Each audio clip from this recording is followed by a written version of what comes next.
Okay, I think we're all here. Welcome back. Thank you so much.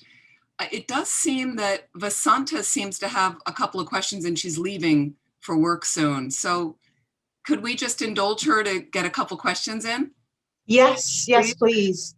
Thank you so much. And I want to thank Anna and thank Tupta Norbeling and Anil for co-hosting. Thank you so much for being there. So appreciate your support. Good morning, Venerable Amy. Good Thank morning. you so much for indulging me.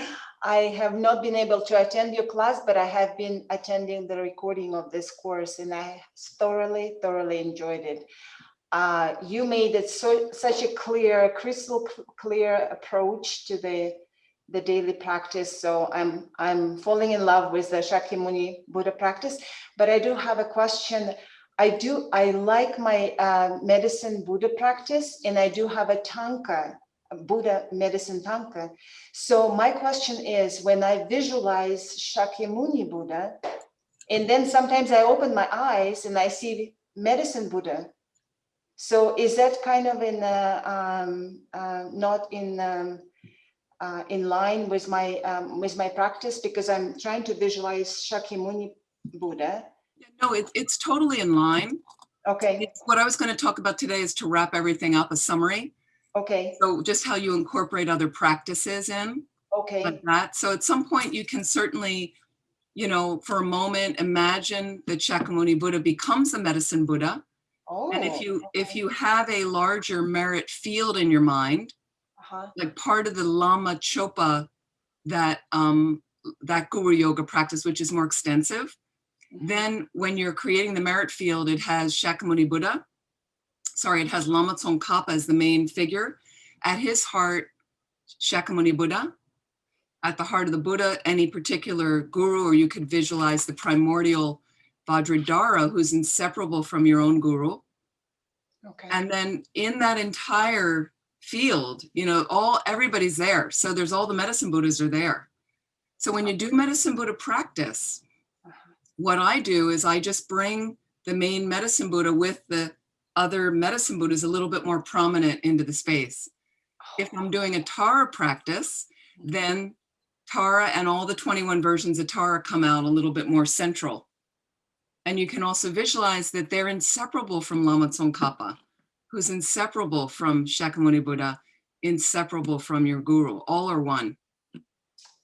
Very cool. So whatever tantric practice you're doing, and whatever other practice, you just bring that figure from the merit field, and suddenly that's going to be the practice I'm doing now. And everything can dissolve into emptiness, for instance, first. Fantastic, even better. And from there arises that deity coming a little more prominent. And then that's my focus. Does that make sense? Yeah, absolutely. Yeah, I'm so glad I brought it up. Yeah, good. And my second question is regarding mantra. So when I speed up the mantra, I lose the visualization. And I remember you mentioned that if you like to recite it slowly, then go ahead. If you're not particular in, counting the malas and all of that. So I find myself, when I speed up, I just lose the visualization completely. So then I slow down and then it comes back. Sure. Yeah. It just takes a little bit more practice. So mainly if you're having a good visualization, doing it more slowly, then I would recommend doing it like that until you feel more comfortable and can speed up a little bit and try to keep the visualization going. You just keep practicing and do the best you can. Yeah. Okay, great. Thank you so much. You're welcome. I really appreciate your course. I enjoyed it tremendously. Thank you. Wonderful. For your clarification and inspiration. Thank you. Absolutely. Thank you for joining. Wonderful. Okay, I have to leave now, sorry, but I'll listen to the recording. Yeah. Sure, no problem. No problem. Okay. So now that we are all here, thank you so much for joining. I mentioned a little bit today is, if it's okay, I would like to call on each of you to lead us through a part of the practice. And don't feel there's any right or wrong. Okay, it's really about, it's about like, what would you like to bring to this from your own practice? And the nice thing about it is, I know people get a little nervous. It's absolutely understandable. But what happens is you have to kind of let the computer banks, okay, what would I like to do next? What have I been doing next if I've been practicing? If I haven't been practicing, what do I feel comes next? And this is a way, and you can add your own taste and your own flavor, because that may help somebody else get creative and help somebody else say, I've never thought about that before. That works. And that's how we develop a practice. Okay. So what I'd like to do, we'll just try our best. I'm just noticing right now, I don't know about any of you, but Kathleen and Caroline, you look like sisters. You have the same colored top with, and the glasses and the hair. I mean, you look like, for a minute I thought, oh, is it the same person with a different screen? And so interesting. We're all starting to look alike, right? Okay. So again, find a comfortable sitting position. So what I'd like to do is we're going to first start with some practice. And then I'm going to talk about a lot of other components to practice that we can just kind of move through to think of what little things can enhance, what little things have we not talked about, like that. So let's just sit comfortably.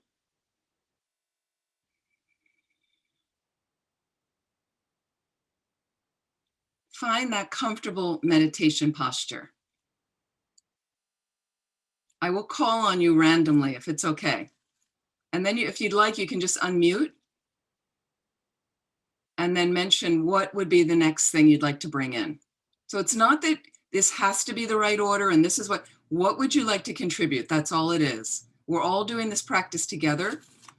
How do you feel?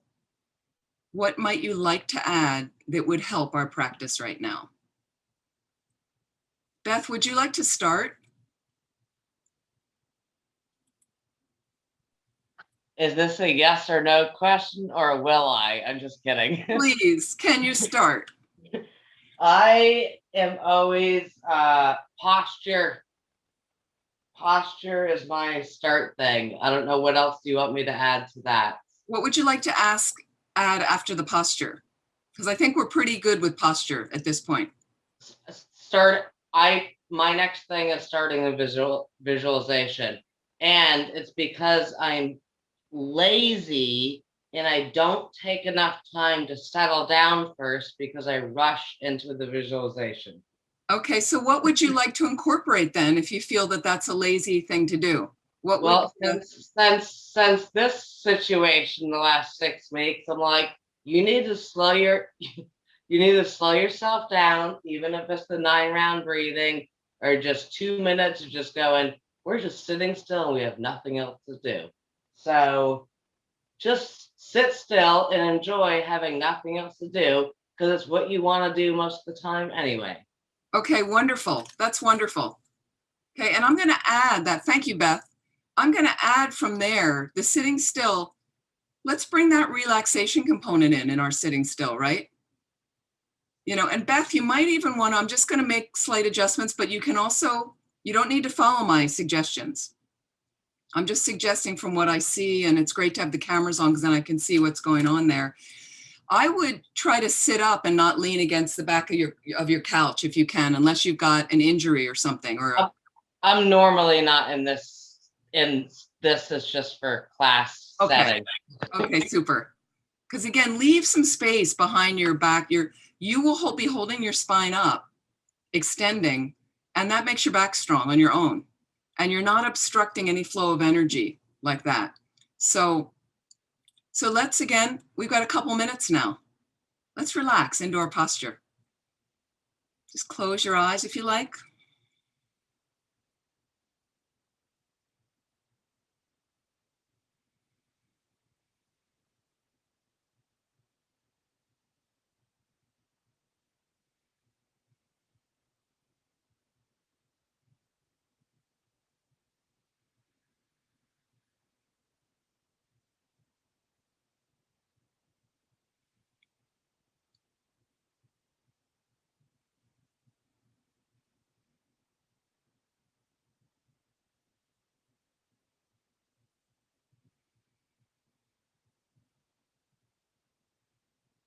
And here's a little secret, okay?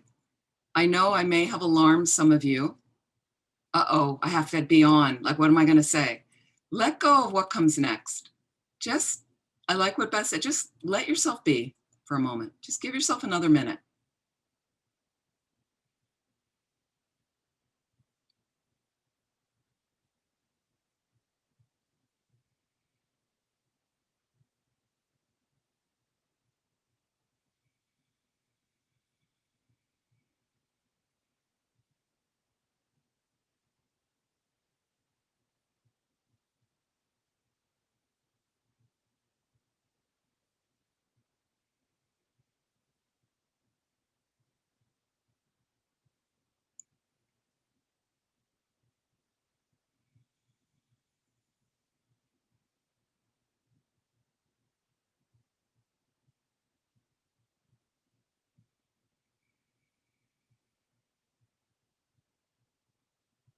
So let me ask Brian, because I know he's pretty experienced.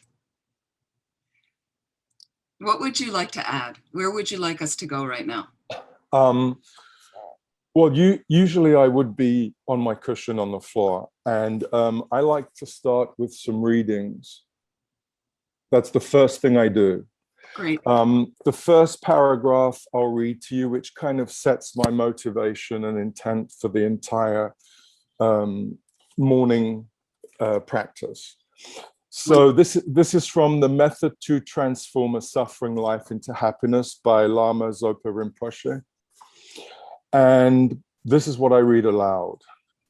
At the beginning of each day, after I open my eyes, until enlightenment is achieved and until death, and especially today, so that all the activities of my body, speech, and mind, hearing, thinking, and meditating, as well as walking, sitting, sleeping, doing my job, and so on, do not become causes of suffering and instead become causes of happiness, and especially that they become causes to achieve Buddhahood.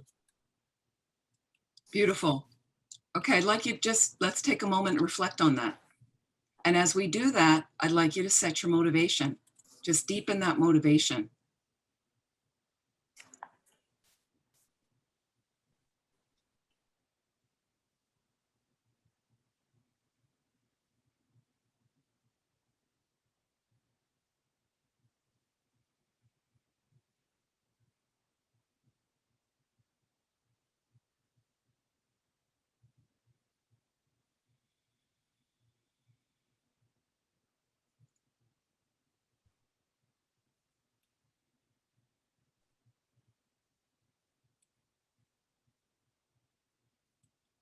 Caroline, where would you like to take us? What would you like to add? Well, I'll mostly start with like a minute of 10 of being just in an empty space. So there's nothing, not even a focus on something. Mm-hmm. And that calms me down, but also opens my heart a lot and helps me a lot. And then I start a visualization or something, but just expanding in something which doesn't exist, which is for me really nice to do. Let's have a couple of minutes. Just whatever kind of meditation you'd like to do, whether it's the way Caroline described, wonderful. If you have some understanding of emptiness, fantastic.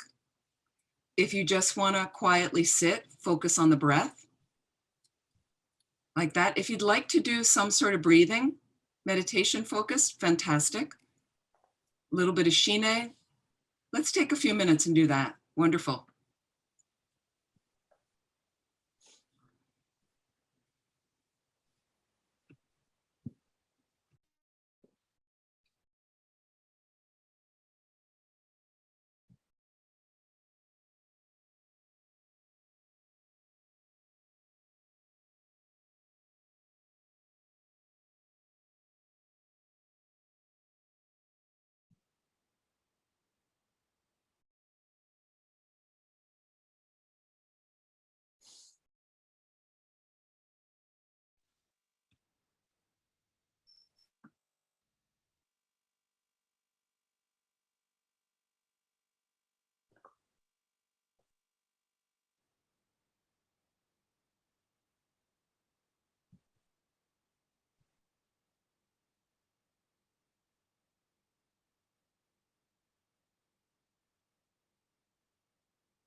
Who would like to add something next from here? Jenny?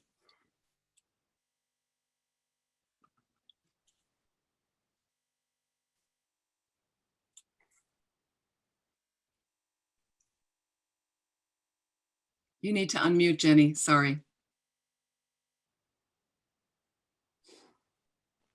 So sorry.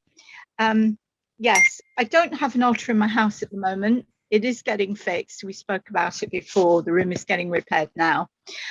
So how I've been starting my day is by preparing a little food offering, just a handful of grain like quinoa, something like that, going outside on my back step and offering it to the sky, to the Dharmakaya, okay, with a sense of bodhicitta. Would you like to just lead us in that right now, or would you like to incorporate something else we can all do together right now? That sounds beautiful. Do it. Sorry, I think we're breaking up. That sounds beautiful. Sorry. But if Can you hear me? Can you hear me? Yes, we can hear you. I can hear you. I think you're breaking up. Yeah, you can hear me. So what I actually do, I get up, I come down, you know, I wash, I come down, Jenny, and I go in my kitchen and I have a special book. Jenny, sorry. Can you just add a practice right now? Can you just add a practice that we can do right now together?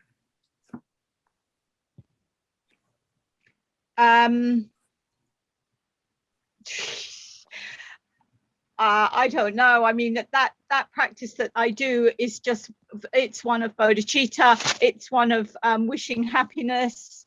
Okay. And Jenny? A sense of everyone having, all beings Jenny? having all their wants fulfilled.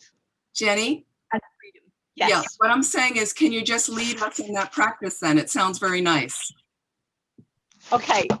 Wonderful. It's just, I've broken my arm, so I'm having difficulties. Okay. I'm so sorry. It's fine. It's fine. I'm having a few difficulties holding my phone. So, okay.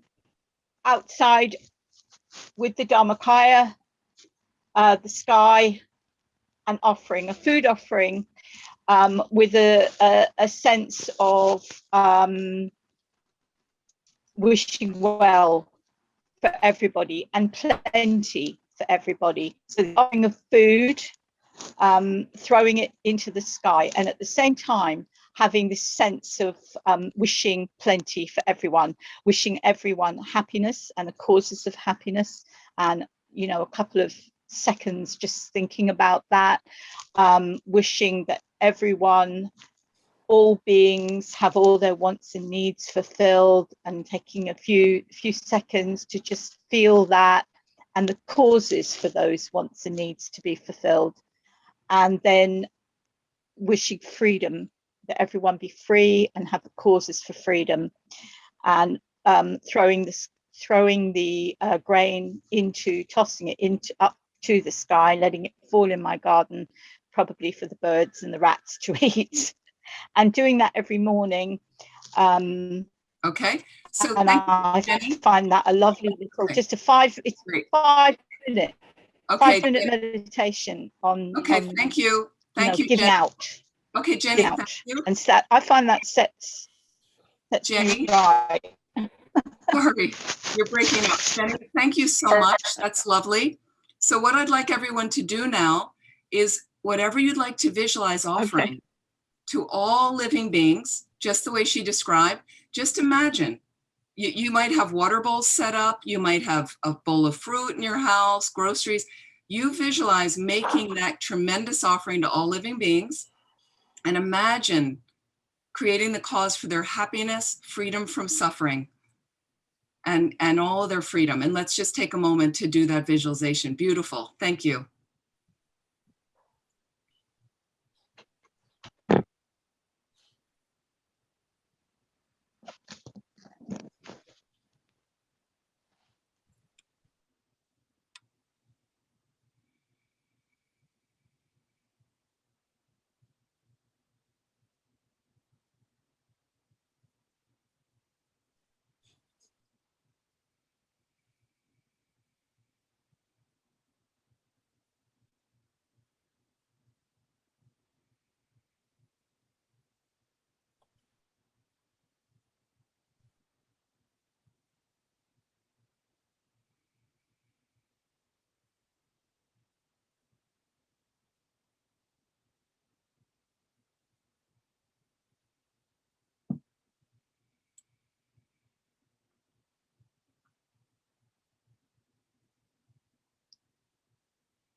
Okay.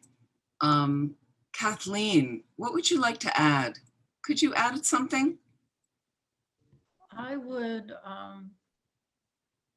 like to add, I usually think about death and impermanence when I do my morning meditation. So I can add that. Okay, thank you. So let's take a moment to reflect on whatever understanding you have of some of the death meditations, the nature of our changing selves, changing minds, changing external reality, and let that motivate your practice. So even a little analytical meditation on death and impermanence. You could think about the 9-point death meditation if you're familiar with that. So let's take a moment to reflect on that.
Okay, there's two Annas, so I'm going to ask the non-host Anna, somebody who's been through the whole course with us. What components, where should we go next? Please, if you can add. No, the other Anna, I'm asking. Sorry. Sorry, Venerable, that is me. Oh, It's just I'm logged in case the sheets share, screen share, I can check what it looks like. Wonderful. What would you like to bring in right now, please? Okay, so we've done death and impermanence. Something I think of more lately, and sometimes I'm in tears quite a lot lately anyway, but I give. But what I also, let me interrupt you for a second. Yeah, I just want to bring you into the context of what we've been doing each week. yeah. So based on that, and where would you like to go now? If this is part of our practice, what do you If think? this is part of, okay, so I would start to visualize whichever deity, whichever practice I'm doing then. Can you tell us which deity you'd like us to focus on? We can do Green Tara. Okay, So, we haven't done a lot of that in the class, so is Yeah. there another one you could pick? any general one. What about the Buddha- Buddha? Should we try We the can Buddha? use Buddha Shakyamuni, yeah. Since we've been doing that pretty much in the class. Okay, So wonderful. yeah, I actually haven't been doing the calls. I've just been hosting, co-hosting, but obviously I've heard the class. Okay. Okay, so For the visualization, so I wouldn't say my refuge prayers first. I'd usually reflect on how lucky we are to have found this path, how many different practices and remedies really that we have for anything, you know, any human suffering of any type. So I will start to then visualize the Buddha with that thought. Wonderful. With that thought. So let's, again, if you'd like, place the Buddha in the space in front. And again, I'm not going to describe the visualization. And Anna didn't describe the visualization. So let's see, what do you remember about the Buddha? And can you get any more details into focus? Where do you want to position the Buddha? How big is the Buddha? Think about things like that, if you like.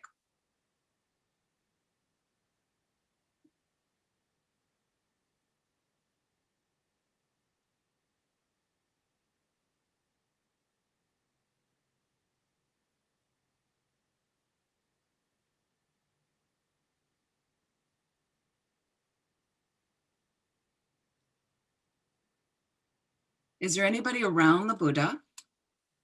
Is there anybody around you, seated around you? You can also add that or not.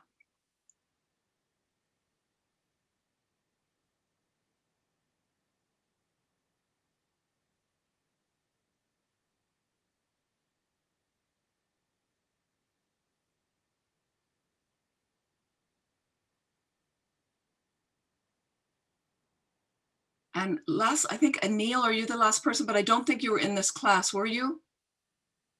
Can you unmute, Anil? But you're welcome to add. You may have done this class before. Yeah, I wasn't, but so I'm not sure if I add anything. Okay. If you have your own practice, is there anything you'd like to add at this point? We've done some practices. We have the Buddha in front. Feel free to. Well, what I've been working on is trying to get the visualization in my mind and then starting to allow my eyes to open and maintain the visualization with the eyes starting to open. Okay, why do you want your eyes open to maintain the visualization? It grounds me.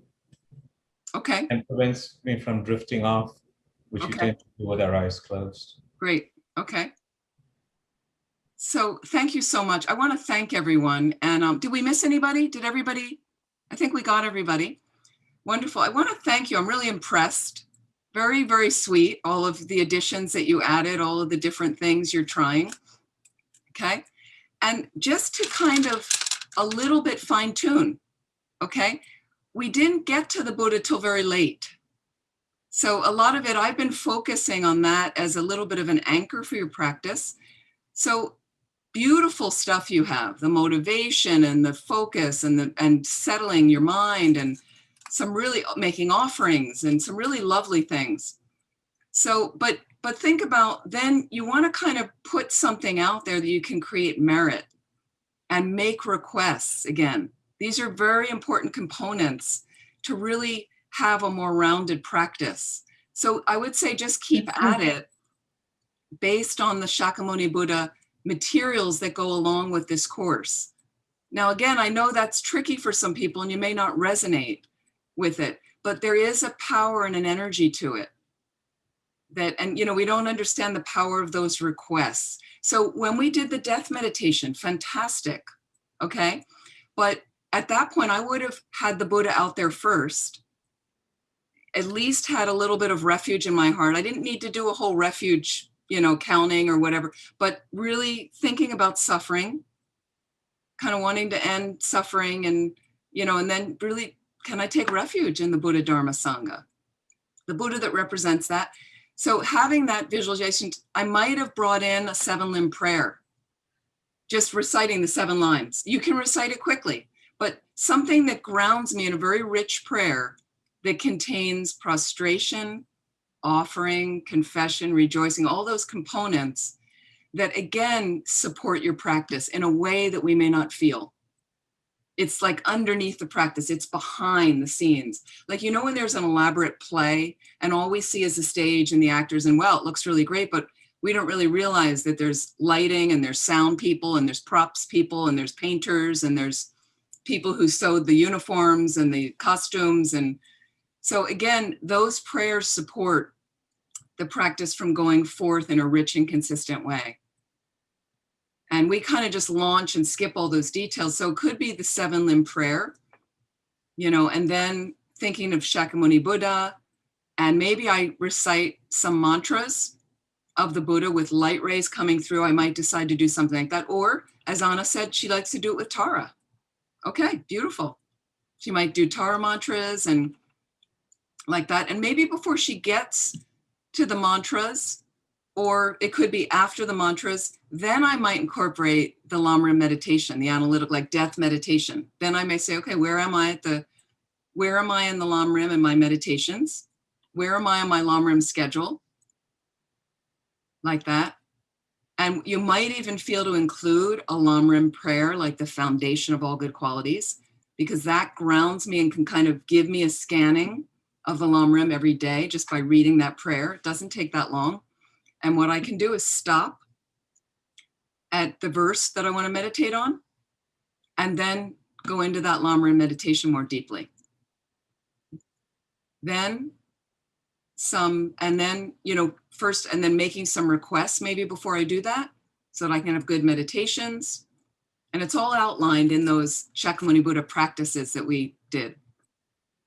Like that. And then making requests, there's specific requests, like that. And then there's any request personally you want to make. Any particular things, obviously loftier than just having your sports team win. You know, something really directed around your practice. You know, can I really, you know, have good Shine meditation today? Or can I focus on this particular Nundro that I'm working on right now and have a good visualization and concentration? Can I, you know, create this situation for my practice to thrive slowly? And then you can do any recitations, Buddha's mantra, Tara's mantra, whichever deity. And then there's an absorption. Okay, so let's just take a moment. Actually, we can dissolve at the end. We can absorb. We'll leave the Buddha out there. Okay. So let me just talk about, so I want to thank you so much. And I know it puts you on the spot, but the thing is, it helps me check how it's going for you, where we are. And it helps you check, like, do I know what comes next? Like, where am I going? And it's just fine tuning. So when I hear where you're going with it, which is all really some really nice things. And then it's just a matter of a little bit fine tuning to say, well, what about this? How would you want to try that and see how it goes and try it for a little while. Give it 1 or 2 months, something like that, to see, can I change something up? Then you can ask more questions, come back to other teachers at the center, the next program, and check up and clarify. Absolutely. Brilliant. So let me talk about, I'm going to continue with some other things this is our last session of this right now. I do want to interject and ask right now, is anybody interested in receiving the certificate for establishing a daily practice for this module of Discovering Buddhism? Is anybody geared to wanting to do that with this class? Okay. And the reason I'm asking is, then I would continue with you. We'd have some retreat component. There's assessment questions. There's an online exam you can do, and then you get a deeper understanding, but you'd have to complete all the readings, do the meditations that go along with this course that we've been doing on your own. And slowly we would check in to make sure that you have fundamental knowledge of this particular module. Does it mean you're ready to teach the module? Maybe not, maybe yes. But what happens is, if you're really doing each module at a completion stage level, at that level for a certificate, by the time you finish the 13, 14 modules, at that point, you'd be pretty ready to teach the modules, and you can get certified and registered to be a Discovering Buddhism teacher. And I think it's really beneficial for you. And not only that, it deepens your knowledge, your overall knowledge. Okay. feeding our Dharma practice. Okay, so I mentioned what to do in between sessions. Okay, what you do in between sessions. And when you sit back down on the cushion, instead of trying to bring your minds back, remind yourself this thing and this thing. So this way, in between the sessions, I'm still fueling the Dharma practice. I haven't slipped too far away. So when I come back, the momentum is there. The battery hasn't run all the way down. I've still got some charge left. Okay. So again, as I mentioned before, it's so important, the in-between sessions. You know, if I'm snapping at somebody in the grocery store and then I come back to my cushion, I'm kind of like a couple steps back. Like, well, okay, I need to do a little purification first. I feel really bad about that. What was going on for me? So we're trying to keep the mind in a little bit more of a buoyant place. But again, things are going to happen. Things are going to happen. You don't need to lay a trip on yourself, please. Not at all. I'm just going to be aware, well, yesterday I was too tired, or I had a fever, I didn't feel well, or this was happening, or the guy was so rude and I felt threatened. So we do have reasons, valid reasons. We can do the purification, things like that.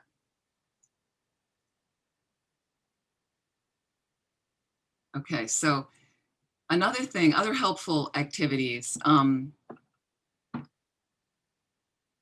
So we get comments from other students as well. You see different things. And I've had friends that would tell me a story about them and Rinpoche. The, oh, Rinpoche said this to me, you know, meaning to the friend, not me. And it could have been years before. Not a teaching that I was privy to. It was only for this student, but she relays it to me. And it's so significant in my life and practice at that time. So Rinpoche probably told her that years before, knowing that years ahead she was going to relay it to me at the perfect time. So there's many messages from the universe. And if you're open to hearing them, I think it could be really, really beneficial. So look at different things. And I know in part of the transcript for this course, they talk about a woman that had a tattoo on her arm that said, never give up. You know, and, you know, when they were going through a really hard time at this retreat center, and one of the attendants saw it, and that was the lift that they needed. That was the lift they needed. So there's many other helpful ways we can support each other, especially if we're affiliated to a center, and especially if we are, you know, connected to other Dharma practitioners. But for people in general, everybody needs help right now, right? So we can always choose kindness, a generous, compassionate mind state to meet other people. And I'll give you an example. What happened to me the other day, driving. I was simply driving to a friend of mine's house. Her house is about an hour, hour and a half away, right? And it was a little bit of an expressway kind of motorway with cars going fast. And but it was a 2-lane road. And, you know, in the United States, as many of you know, because not everyone here is from the United States, but people in the States, I don't know what happened. When I was younger, we seem to understand that the left lane, is anybody aware of this? You ready? I'm going to impart some secret knowledge to you right now, because I know there's a couple of Europeans here. The left lane, you guys, is the passing lane. Okay? That means you should use and be in that lane simply if you're passing a car in the right lane. People in the States don't get that, don't understand, and it creates terrible traffic blocks. So you see people riding along in the left lane, not going that fast, spaced out, looking at their phone, like everything's just fine. And there's a huge line of cars behind them, you know, and it's dangerous. And I've started using the right lane. If there's a 3-lane highway, I'm using the right lane to pass, which is quite dangerous. It's not really the way it should go, but because the left lane's completely blocked up with somebody putting along at like 50 miles an hour in a, you know, 55, 60 zone. Like that, where you know people are doing 70, so they really want to pass like that. So, you know, this car I saw in my mirror, and I saw in my mirror because I was driving a little bit more slowly, but in this lane of the left lane trying to pass all of us in a line behind somebody really slow. But I could see somebody weaving in a huge SUV, huge sport utility vehicle behind, really in a rush, right? So I just decided, you know what, I'm going to get in the right lane and get out of their way. They're in a rush. I don't need to really rush. I'd like to pass and get past this person and get past these slower cars. Generous attitude, I'm going to make that offering to them. And then they pulled up and got in the left lane, got past me and raced on ahead. There's many little things we can do to make an offering. And, you know, we get kind of testy. He shouldn't be driving like that. Yes, it was a little dangerous, this guy, honestly. But people are like that. People have their things. Let them go. I'm about de-escalation. I think Dharma is about de-escalation. I don't need to add my garbage in there and then, you know, add fuel onto somebody else's fire. What's the point? Okay. So Rinpoche also has something called a self-evaluation practice. Okay, one of Rinpoche's techniques. And Rinpoche created this more for our master's program. Our master's program is a teacher training program where you really study the treatises they study in the Geshe Geshema degree program at the monasteries and nunneries. And there is a master's program self-evaluation card.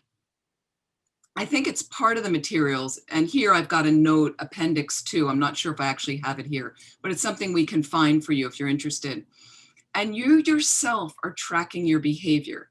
Some people keep a book. Some people keep a book. Some people have vows, meaning you might have taken refuge. And that means you've got 12 refuge precepts you're trying to keep. They're not as strong as vows, precepts, but still you took refuge. You want to try to understand what they are. What's the significance behind them? Am I keeping them well? Then some people take bodhisattva vows. There's a lot more of them. You can learn them in advance before you take the vows.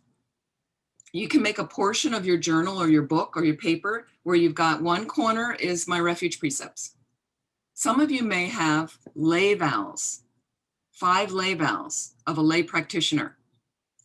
No killing, no stealing, no lying, no sexual misconduct, and no intoxicants. Those are 5 lay precepts that lay practitioners take. Some of them are given at a refuge ceremony, if you've done that. But it's not, people think that's refuge when they've taken those lay vows. No, it's separate. It's a separate little part of the ceremony, okay? And this is what it is. Killing includes not harming. And we take it all the way down to a single cell organism in Buddhism. You really try to refrain as much as you can. Stealing really constitutes a felony if you're stealing. But we, again, be cautious about the little stuff you steal, like that. Lying is especially lying about spiritual attainments. That's the really big, heavy lying. But we exaggerate and we tell white lies, and that's all a form of lying, even though your motivation may be better. Sexual misconduct, I think we understand that. And intoxicants, now Rinpoche includes cigarettes, tobacco smoking, okay? I mean, unless it's really like a Native American ritual or some other kind of ritual like that, I think then that's a little different. But general tobacco smoking is included in intoxicants, not caffeine though. So it's about clean living. And the reason is your mind's more alert. So you yourself, and then you've got those vows. Some people may have taken tantric vows. So those are all the different dimensions that we're trying to keep. Or if you don't have any of those precepts or vows, no problem. But what you can do is keep a little tally at the end of my day, honestly, every day, before I do my Vajrasattva practice, before I do any other practices that I still have left to do that day, any other visualizations, mantra recitation, okay, I have first I sit down, I've got a little assessment. How did it go? It's the end of the day now. I had a motivation in the morning. I felt pretty motivated. I felt pretty good today. How did it go? Well, I noticed when I went out to the store, when I was talking to the neighbor, I wasn't all that focused on what her issue was. I needed her to kind of check on my house when I was gone or something like it. It was all about me. I didn't really have the time to spend. Or when I was in the grocery store, I looked around, I saw somebody that I could have let in front of me, but I didn't. You know, whatever your thing is, we all, you know, I snapped at my partner. We all have our stuff, something that comes up. And then I'll just sit there for a minute with it. Feel some regret. I might make a note on my paper or my book and kind of be like, well, what would be a remedy tomorrow that I could do? You know, and I might even put a little note of what might have motivated me to do that. Well, I was really tired. I was in a rush. I didn't have time. I really didn't feel like I cared about this person. They were rude. Like whatever your thing is, just note, because this is you getting to know yourself. This is you getting to know yourself. What's a remedy I could do tomorrow? Let alone my Vajrasattva tonight, but tomorrow, what would I, if it's somebody I know that I snapped at, I'm going to apologize to them. Genuinely, I'm going to do a little, I'm going to buy them a nice, their favorite little cupcake that they like and apologize. Whatever it is, you can always have a, so it's really helpful. And that actual purification self-evaluation card talks about that in a way. And that's something you could look at if that resonates with you. I'm just giving you different suggestions like that.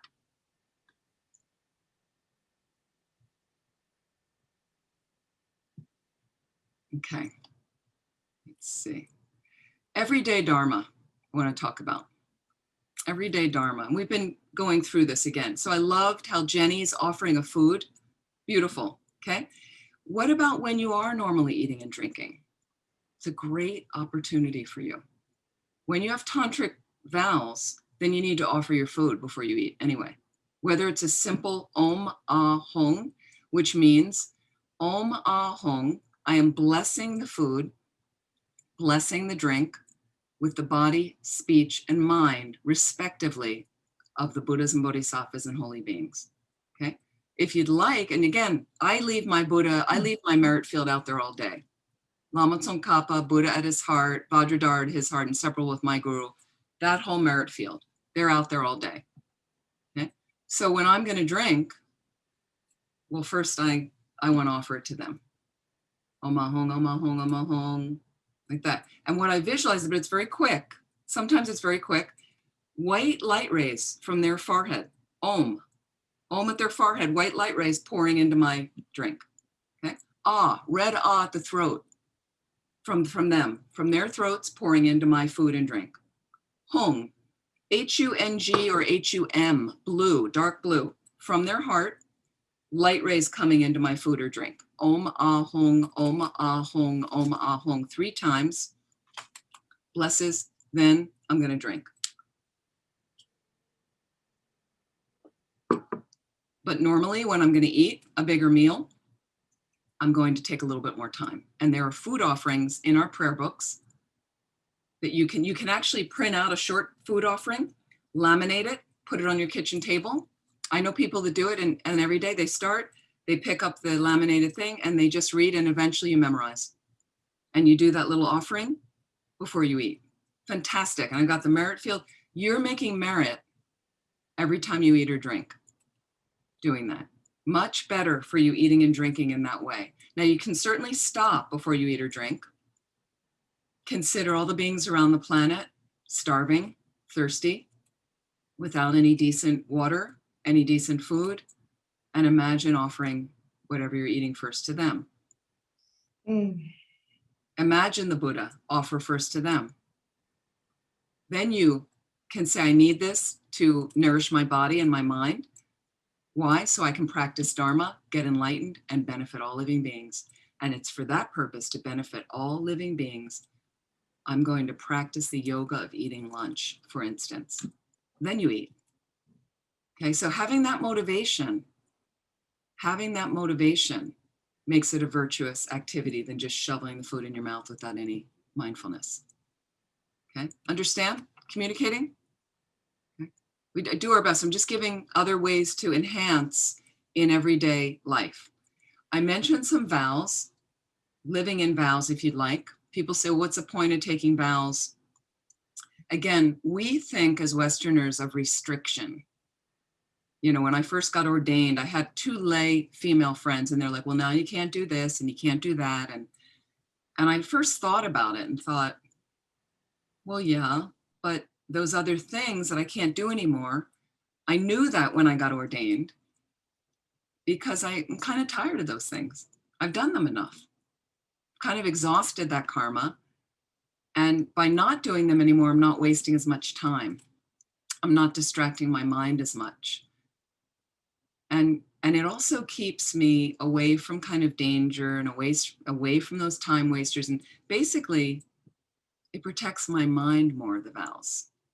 I've learned over time, it protects my mind more. Definitely. Okay. So it actually is, the more vows, if I learn them and keep them well, they're designed to get me closer to enlightenment. So the vows actually free you. Free you. So why don't we want vows then? So this is a change, a shift in attitude, a slight shift in attitude like that. Because we think of rules restrict us. And I came from a generation of a renegade generation that wanted to break all the rules like that. So when I heard about rules, I was like, what? Okay, so slowly you learn that there's a value. And these vows were set up for a particular reason. And I like to learn the reason behind the vows. And then the vows have more meaning, and then I'm happier to keep them. Like that. Some of you are familiar with the 8 Mahayana precepts, right? Some of you have taken the precepts, we call them, on special days, or full moon days, or new moon days, right? And they're 8 vows you keep for 24 hours. Okay. 4 of them are related to the precepts. There's no harming, no killing, not sexual misconduct, but no sex, no lying, no intoxicants. But basically, we also add no singing or dancing with attachment, no sitting or sleeping on large, high, and expensive thrones, which is all about cutting pride. And the singing or dancing with attachment, it's about attachment. And you know, when you listen to certain songs with the lyrics and it brings you right back to some other part of your life, it just creates attachment. Nostalgic longing, you know, oh, that time it was so great. We were doing all these drugs and, you know, is that useful? You know, you did it, you lived it, it's over. You know, let's get on with something more virtuous like that. And then we have, let's see, the last vow is we eat food. We have 1 meal a day generally with precepts. If we're taking precepts every day, you can have breakfast and lunch, but no eating after noon, after the noon hour, basically. So, but I notice when I'm on precepts, and basically being ordained is similar to living in precepts. For those of you that have taken the 8 Mahayana precepts, any comments if you've taken them? What's your feeling when you're on precepts? Anybody like to say?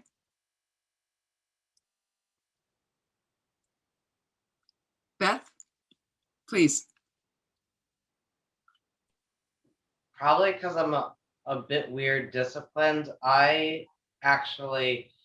love extra discipline, and it's so not popular to other people, but even since a young age, I just have such an understanding of like, it's just like you just cut that out it's just eliminating chaos. So I find it joyful. Yes, I mean, I've had a similar experience where initially the night before I'm thinking, oh, I need to get up early, because we like to take the precepts around dawn before there's too much light in the sky. They say if you go outside before you can see the 3 lines of your hand. So we take them very early in the morning, and in the summer it's earlier in North America because the sun rises earlier. In the winter it can be a little later, but you're getting up at 4 or 5 to take precepts.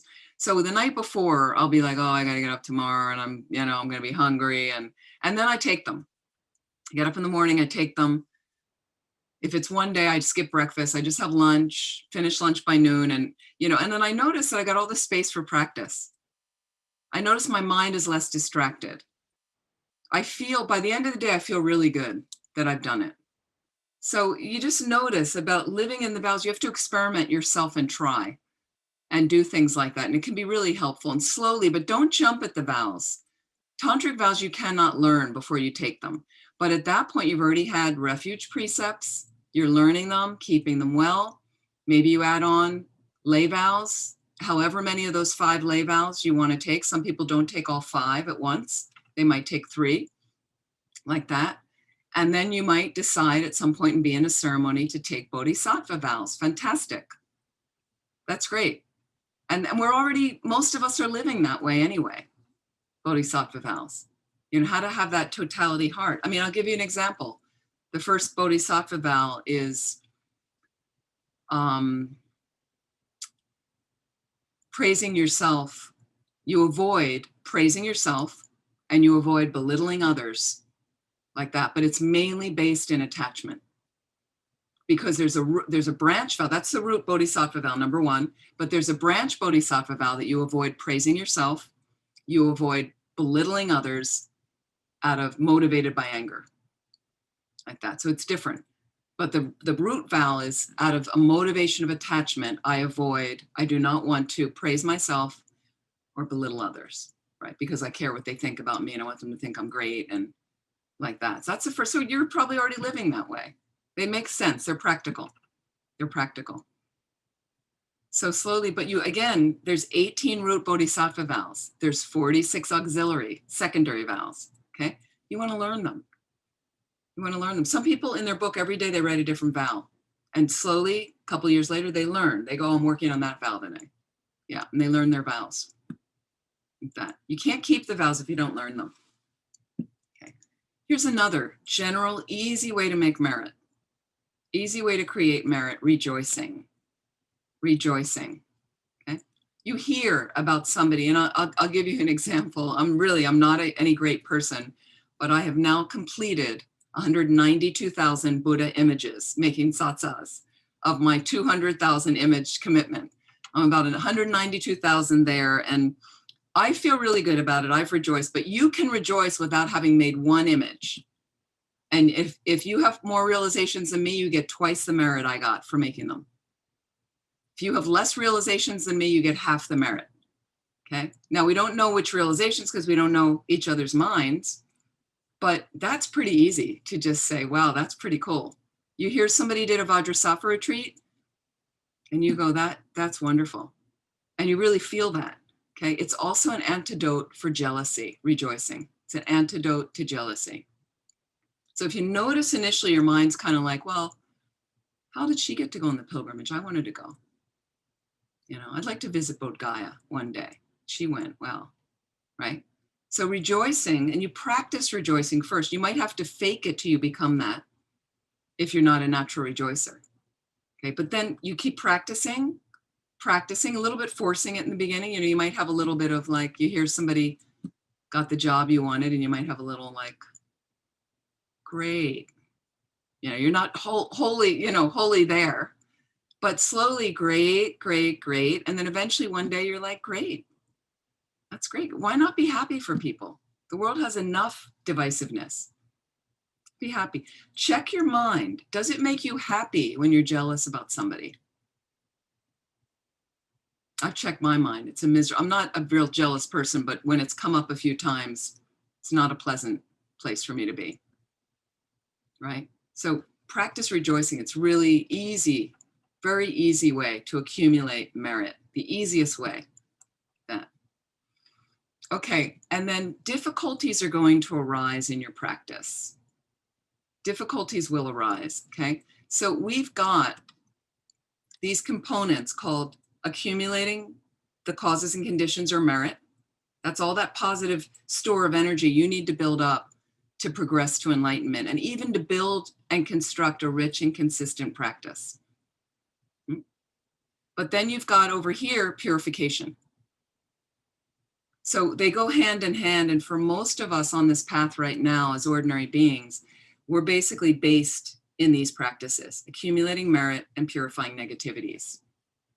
Some of the ways we do that is through what we called before Ngundro practice, preliminary practices. Preliminary practices. And again, in our tradition in Gelugpa, there are at least technically 9 of them. But Lama Zopa Rinpoche sometimes now adds reading sutras as additional preliminary practices. Preliminary for what? What do they create? They create you to become a Buddha. If you're doing these practices well and you do a series of them, perhaps suggested by your teacher. The basic level used to be doing 100,000 of something. 100,000 Vajrasattva mantras. 100,000 burning offerings of a certain visualization with the deity, offering 100,000 water bowls, making 100,000 Buddha images out of clay or plaster or something like that, doing 100,000 prostrations, okay? But for some people who've asked Lama Zopa Rinpoche for a life practice, sometimes he's given them less to do, not 100,000 of that. Sometimes he gives you more to do, like 200,000 satsas, which is what I got, okay? But the nice thing is, having done most of my Nundro, each time I finish one, I could see a shift in my mind for the better. Some subtle shift in the mind, some other clarity. Again, I'm not saying I have any sweeping realizations, but they definitely seem to work. And that convinces me, deepens my resolve to do them. I see the benefit. But what happens is doubt will arise. Doubt will arise throughout your practice. It's normal. Doubt is one of the 6 root delusions. It's poisonous. There's no question. Okay. However, you can work with it. Please work with it. So doubt will come up, and I'll give you an example. I think I mentioned this before. Did I talk about the water bowl practice at Laudo last week? Anyway, I wrote a little article for the Love Laudo group. That's going to be out in the fall, I think, about my water bowl practice I did at Laudo. It was my first solo retreat. It was very hard on one level. And I offered these water bowls, about 140,000 or so, over about 7 weeks at Laudo. And the conditions were pretty primitive. And I had to bring pipe up with me, plastic pipe. We ran it from a nearby spring. There's really no water at Laudo. We first ran the pipe over ground. The yaks and the cows would step on the pipe, and the seams would split apart, and we'd have to hike out and fix it. I had a plastic tap I brought from Kathmandu for the end to try to control it, but there's no water pressure. So the tap would fly off and hit me in the face. The yard flooded. I was ankle deep in ice cold mountain water 12 hours a day. Like, you know what I mean? There's some issues. And then people say, why were you doing this? Right? Okay. Because my guru instructed me to do it, and I had some interest to do this, to get started on these preliminary practices. I was barely a Buddhist at the time. Must have been an imprint from past lives. So I take off. I want to go to this incredibly primitive, remote place. Some imprint from last life, easily from a past life. And I was probably the best practice I've ever done in my life. Getting up 3:30 in the morning, on and on, and the water bowls, other practices, learning how to meditate on the Lam Rim over and over, and really, really hard. Okay, 2 weeks into the practice, I'm done. I've given up. Too hard. It's way too hard. This is crazy. I could be on the beach in Thailand now.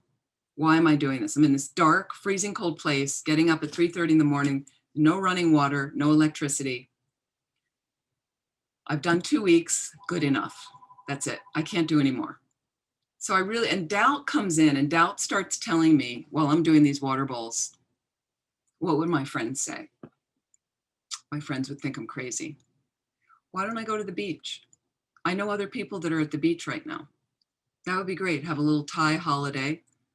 Why am I doing this? Why did I come here? They're feeding me potatoes every day. I'm lonely. I'm tired. All these things. So the doubt comes in. What's the point of this? And that's going to come up in your practice. I'm tired of doing this. This is boring. I'm not getting anywhere. I'm trying to meditate on the Lam Rim. I'm thoroughly distracted. I don't see the point of this. Please don't give up. Please don't give up. So that's when you make your requests. Help to shift the energy. Ask Tara. You like Tara? Ask Tara for help. You like the Buddha? Ask the Buddha for help. You have a connection with Rinpoche? Ask Rinpoche. Put His Holiness in front of you if that resonates, or some other teacher, some other aspect of the Buddha that you like. You ask them for help. They are there and they will help you. So there I am in the water bowls in the yard, up above Laudo by myself. And nobody was talking to me. They knew I was in this kind of strict retreat thing. And I'm done, right?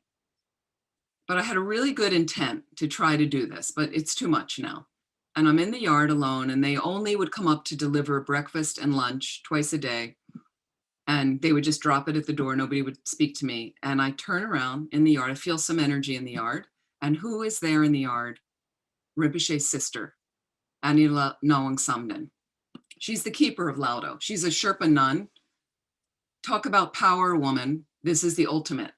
Okay. She's amazing. She's like the love of my life. Okay.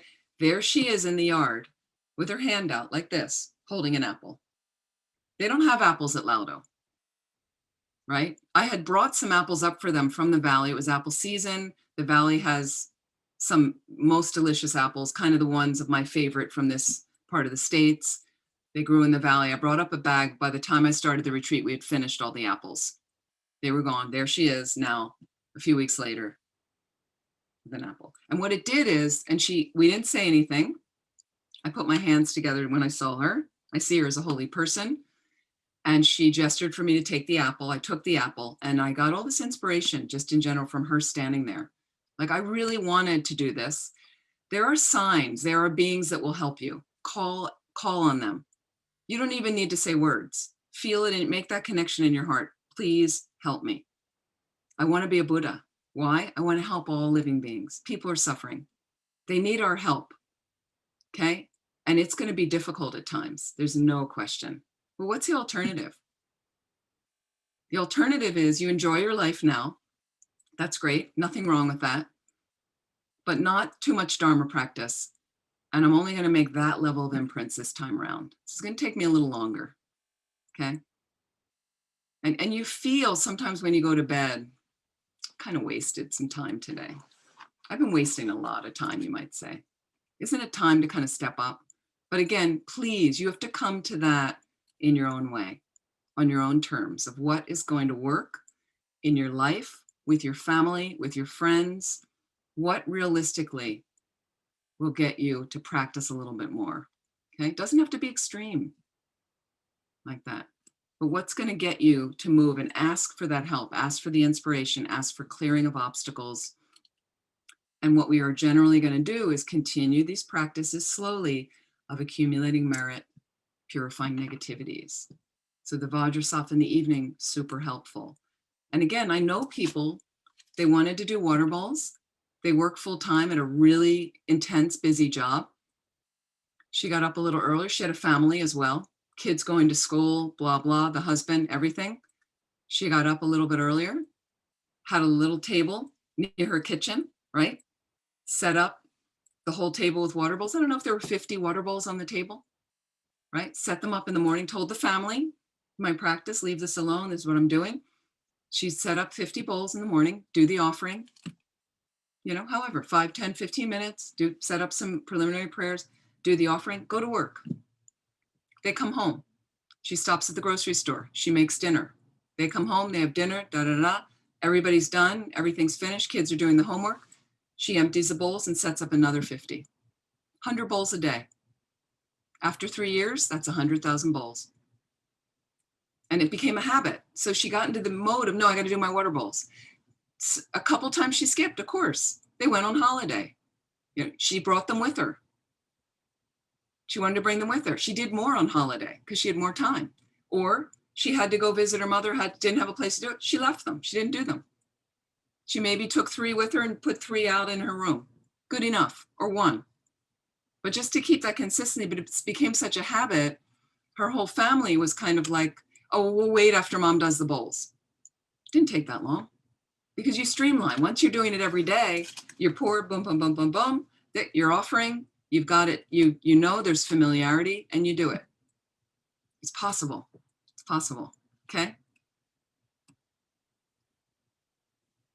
So when difficulties do arise, though, it is a type of purification. It is a type of purification. See it as a type of purification. But realistically, like if you find your health is degenerating really badly, get to a doctor, please. But there are signs. Like for me, when I started making the Buddha images again in December, in the laundry room, there's not much ventilation down there. Now I wear a mask, more to keep my mouth air from breathing on the images, but it's a powdery gypsum that I'm dealing with. Now I don't really spread it all over the room, but it does, when I'm pouring and things like that. And I just noticed the first month or so, after each session, I'd get a rash on my body. Now, it wasn't insurmountable, but I was monitoring it. And I was like, oh, this must be purification, because I'm dealing with a plaster, something more concrete, or clay, which for me is more related to the earth element that supports my body. How natural to get a rash doing it. That meant I must be purifying something. So as long as it wasn't infected and something I needed to go to the doctor and itching and dripping or something, then I would have gone to the doctor. But I was kind of like, you know, and I could almost monitor that every time after the session, a couple days later, I get a rash and I'm like, okay, it's doing something like that. Not too bad. And then eventually the rash subsided. I didn't get the rash anymore, but I also noticed, now I'm a little older than when I was doing them at California 16 years ago. I also was doing like 2 to 3 hour sessions of it. So it's tiring. It's time standing over a table. I'm pouring stuff into, you know, I'm mixing up this plaster stuff and pouring it and moving bags of, you know, plaster and things. And so I noticed that after I'd finished a 2 or 3 hour session and I had other stuff to do during the day, I needed to lay down for 15 minutes. I was flattened. You know, I was just kind of like, I'm exhausted, you know, and I was drinking during it and drinking water. But so, okay, I gave myself 15 minutes to lie down. Practical self-care. It's okay. You need a nap or something. Be skillfully wise with your practice. You need to find balance. There may be times you want to turn the volume up, meaning I want to do a little bit more. I really like this. It's going well. I'm really concentrated. I'm enjoying doing it at this level. And then other things go on in your family. Your kid needs you. Your partner needs you. You break your arm. I'm so sorry, Jenny, you broke your arm. Things like that. So then you might need to back off a little bit. There's times with the tsatsas, the Buddha images, I had to back off. I was doing too many at one point. And first of all, I couldn't get anything else done and I was completely exhausted. So I went, you know, back off. It's okay, still doing them, right? Just a little bit more slowly. So be reasonable with yourself. Be reasonable. And again, slowly, step by step is our practice. And as Rinpoche would say again and again, bite-sized chunks. Bite-sized chunks. Okay. So you know it's impossible to do anything without change. It's impossible to move, impossible to think. Okay. Oh, every object we experience through our sense faculties. Okay. Every object that comes in, we're experiencing them and we're in the process of changing. They're in the process of changing into something else. Our own body and mind is constantly changing. The molecules in our bodies, all this impermanence happening. Thoughts come and go. But we're also in the process of changing and growing into Buddhas. Please know that. That's actually happening. The more you invest in your practice, most probably the closer you're getting. That could bring up more purification. Ride with it. You're on the surfboard riding the waves. Be aware. Use your mindfulness to check. Like I would check. I get a rash. I don't want to get too much of a rash. Let me back off. I'm too tired. Let me slow down a little bit. I'm watching. I'm checking. But I'm still doing the practice. Step by step. Gradual process like that.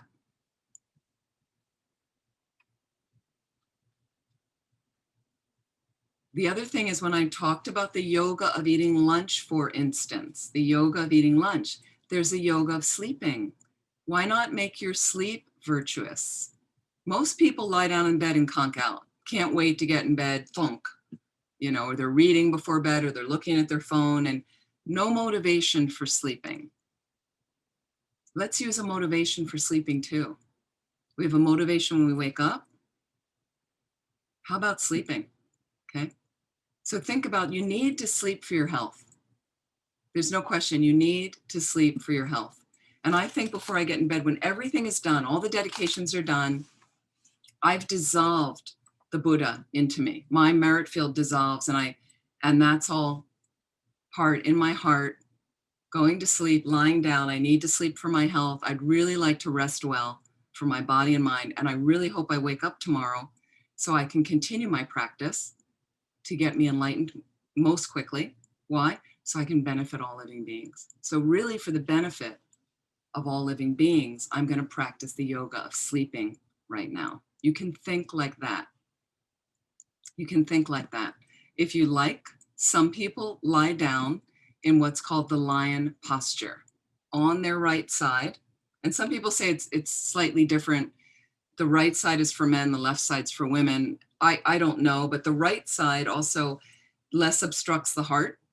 If you're lying on your left side, you know, the heart's a little bit more on that side. You can experiment. But what they would do is on the right side, and actually they'd put their hands in a certain configuration that basically closes off subtle energy, subtle channels on this side of your face that tends to compact delusion. So keep your mind from delusion. This is what they say in the teachings. You can, but other people, this is the posture the Buddha passed away in, the lion posture. On his right side, okay? And your body's all stretched out, your right arm, your left arm is on top of the body. And you can see the reclining Buddha. You can look online of pictures of the Buddha like that, which is the position he passed away in. And there is a beautiful life-size statue in the shrine at Kushinagar, which is where the Buddha passed. Kushinagar, India. It's on a lovely pilgrimage I've led to that area of the Buddha's life areas where he lived and got enlightened and died. And there's a life-size Buddha, and you can sit around it and do some practice there, which we've done. So that's one way that you can get into a posture sleeping. You can also imagine that you're lying with your head in the lap of any particular teacher you have. Shakyamuni Buddha, Tara, if that's comforting for you, like that, and have a great wish in your heart, in your mind, to always be with them, to never be separated from them, to always have that divine guidance for you, okay? And so that's the last thing you think about before you go to sleep. And when you wake up, if you like, you've woken up in the lap of the Buddha, and you visualize they meld into light as you wake up, they dissolve into your crown, and then you're ready for the day, all empowered with that, like that. So it's really interesting. And there was, as you know, occasionally there may be a death row prisoner that becomes Buddhist in prison. Usually they're not Buddhist before they get in prison, because they might not have gotten into prison if they were Buddhist, you know, because the main thing is not harming. But sometimes in prison, they get turned on to Buddhism and other things. There's Buddhist teachings in prison, meditation courses, and a number of my friends have taught in prisons. And I ended up counseling a guy, unfortunately, in Georgia a few years ago before he was put to death, executed on death row. It was so intense at one point. And lovely guy, I have to say. I mean, you know, if you can say, but he got into Buddhism through his artwork in prison and was really an incredible practicing Buddhist. Yeah, lovely guy, Daniel. So I think on my website in the blog, there's a passage of my time with him like that. I spent a few weeks of the last weeks of his life on the phone with him daily like that. And so one of these death row people, I think he was in California, but he became a Buddhist, and they were executing him by lethal injection. And he asked, could he have a picture of the Dalai Lama as he's lying, you know, on the thing, put right in front of his face? And they agreed, you know, that was his belief system. And the last thing they showed him, the picture right close to his face, he could see, and they let him look at it for a few moments, and then he closed his eyes, and that was the last thing that he saw before they put him to sleep. And then they administer the drugs that kill him. And so again, in his mind, as much as he could focus on that, leaving a very positive imprint on his mind, especially close to dying, because they say that's a really critical, more subtle mind to have those imprints like that. I just want to check in. Any questions right now? Anything in general?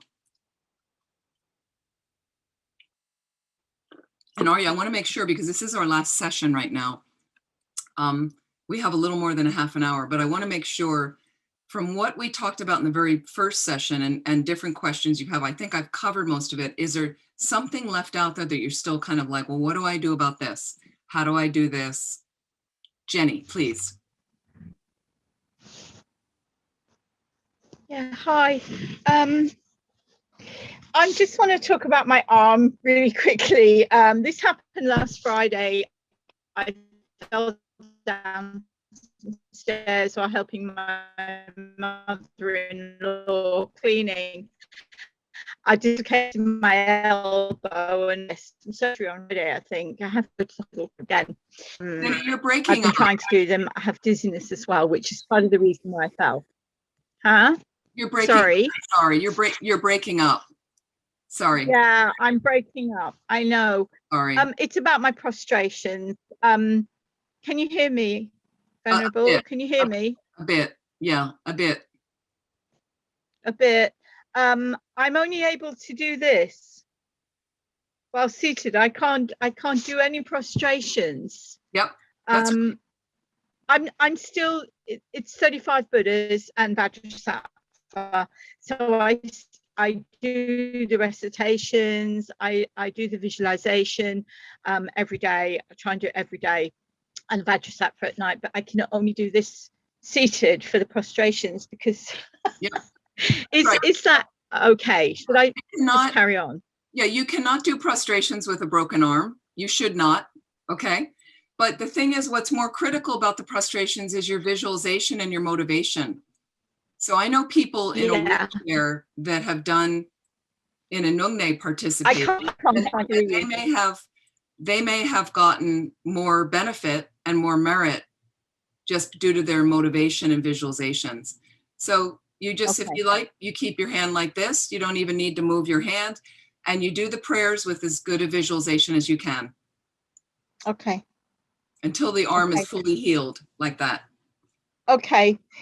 Should I view this as like a karmic situation? I mean, I know everything is karmic, but should I view it as a purification? Because I was actually quite distressed about the whole situation of not being able to do my practices to the full extent. Anytime we undergo some suffering, it's a type of purification. It's definitely karma. Mm-hmm. Okay. Yep. Okay. So now here's the thing about purification. Thank you, Jenny. Yep. Okay. Here's the thing about purification is, and please take care of yourself, okay? Thank you, Venerable. Thank you. Please make sure that arm is fully healed before you start prostrations again. Sure, I will do. But don't think that it's nearly healed, and as soon as you need to take really good care of that arm, because as we get older, it takes longer for things to heal like that. So make sure it's really healed. Okay. Yeah. Thank you so much. Thank you.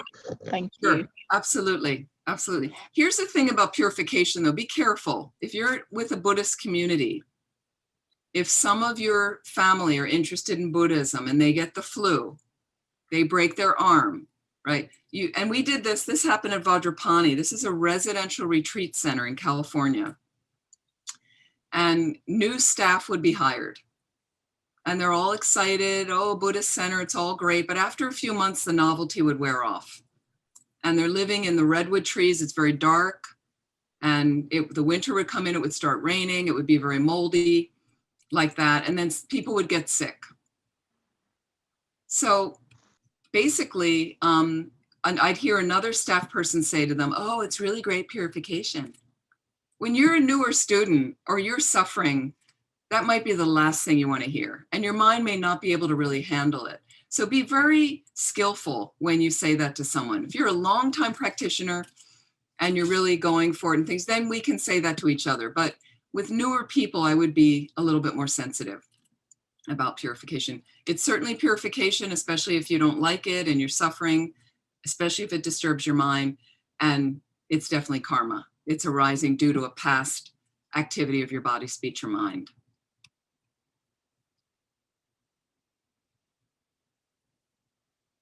Okay. And then in some ways, dealing with obstacles to success, we get a determination in the beginning of practice. We're very excited. And we found this jewel, and people launch out of the gate like a racehorse, you know, and then you notice that as the race proceeds, some of the horses drop back.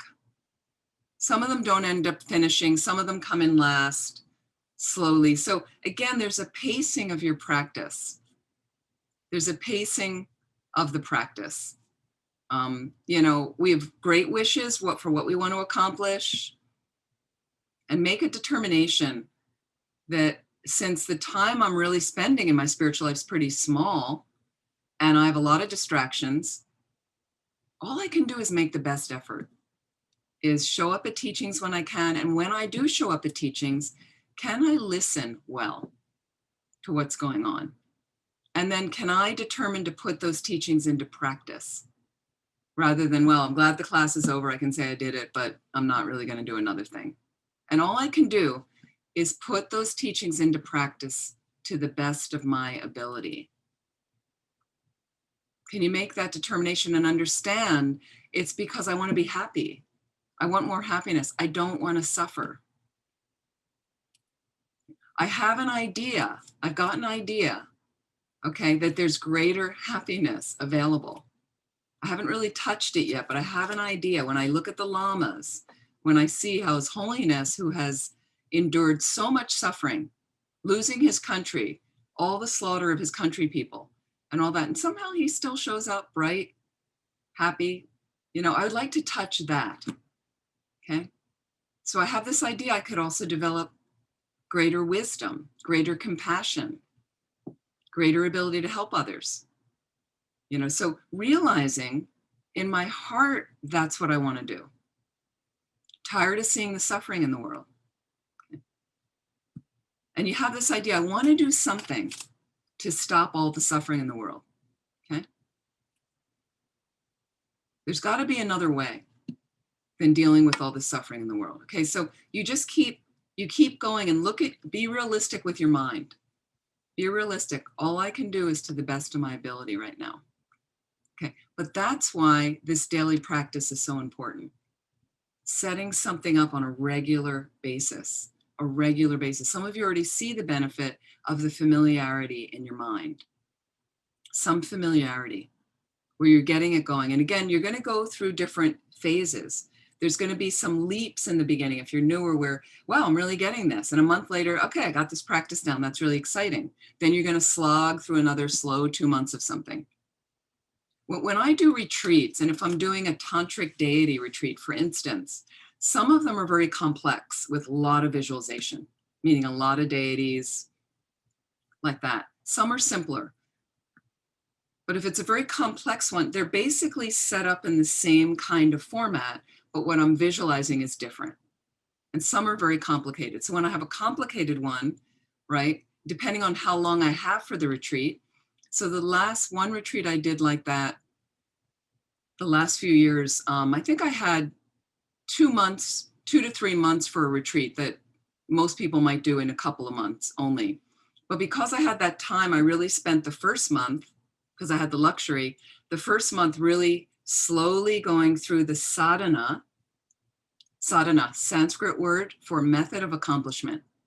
This means I'm going to accomplish and become the deity, okay? Now, on my level, just at my baby level, I'm not really going to be the Buddha or have that mindset yet, but I'm trying to get closer to that deity. So what I would do is I would slowly go through this practice, which could have minimal taken me 45 minutes to like read through it, but do the visualizations, visualizing what I'm supposed to do there, the mantra recitation, sometimes a long time. But what I would do is I'd read the commentaries on the side slowly. And sometimes I'd get to a section where I'd forget what am I supposed to visualize, and right in the session quickly look at those 2 pages in the commentary quickly, and then another layer would go on. Okay, now I remember what, I might have to look at it 3 times, but now I know what I'm supposed to visualize here. And slowly add that in, and then go to the next thing, and slowly. So I really spent a good month while I was counting mantras, but slowly counting to get that formula together so that I knew what I was doing in the practice. And then the next month, it would come together. So again, we have that progression, and that's the part people get bored with and they don't proceed. They don't continue. So I just can't stress it enough that there's some way, and if there's any way I can help you that would help you to get over those hurdles, you know, use your teachers and try to call upon, but really this is where the requests come in. This is where your own personal requests, you know, I'm struggling, this is boring, I don't know what I'm supposed to visualize. Where do I get a commentary? There's many commentaries that exist. You just want to know a little deeper, fantastic. Ask for it. Ask for, call from your heart. I think that's really the significance of praying when we talk about prayer. And then it talks about the Lamrim lineage comes from practitioners known as the Kadampas. You may have heard this word, the Kadampas with a K. K-A-D-A-M-P-A-S, the Kadampas, founded by Lama Atisha, so in ancient days, okay? Ka means words, like the words of the Buddha, okay? Dham, holy words. What the Kadampas were known for is any instruction, any teaching they received, they took as holy, practical instructions that they could integrate into their life. Okay, and we talk about the Kadampa tradition, the Kadampa Lamas. Okay, now please, not to be confused with a group that now exists in the States and all over the world called the New Kadampa Tradition, NKT, New Kadampa Tradition. It is a Gelugpa tradition headed by a Geshe that had been affiliated with FPMT, but I'm not really sure what's happened over the past several years, but they used to protest at teachings of His Holiness the Dalai Lama.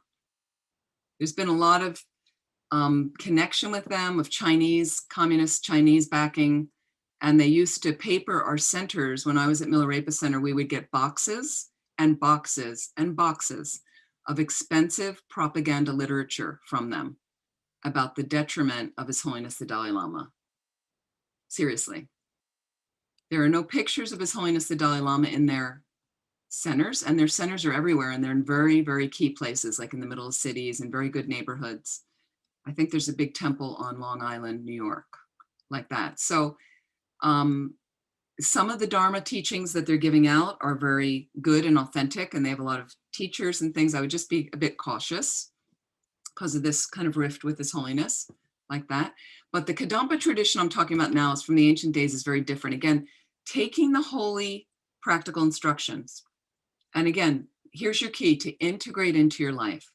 Again, this is making your practice real for you. How do you want to do it? Okay.